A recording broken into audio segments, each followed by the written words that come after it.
मग डाकू गेल्यानंतर डाकू त्या गावातल्या सगळ्यांना मारून टाकतात. डाकू त्या गावामध्ये जातात. त्या गावामध्ये गेल्यानंतर डाकू त्या गावातल्या सगळ्यांना मारून टाकतात आणि गावातून बाहेर येत असतात. मग गावातून बाहेर आल्यानंतर त्या गावाच्या बाहेर एक झोपडी असते. त्या झोपडीमध्ये एक म्हातारा आणि एक म्हातारी राहत असतात. मग आता डाकू त्या झोपडीमध्ये जातात. मग त्या झोपडीमध्ये गेल्यानंतर डाकू जातात त्या झोपडीमध्ये. तिथं 2 जण असतात, एक म्हातारा आणि एक म्हातारी. मग आता पहिले डाकू म्हणतात म्हातारी, आता हे डाकू त्या दोघांनाही मारण्याच्या इराद्याने त्या झोपडीमध्ये गेलेले असतात.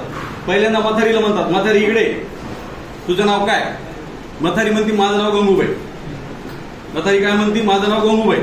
डाकू म्हणतात माझ्या आईचं नाव गंगूबाई होतं, तुला मारित नाही, तुला सोडून देतो.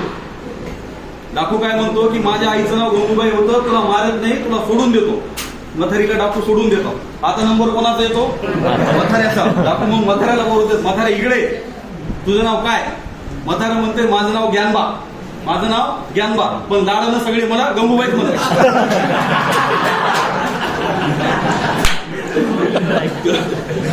तर असा हा छोटासा विनोद होता.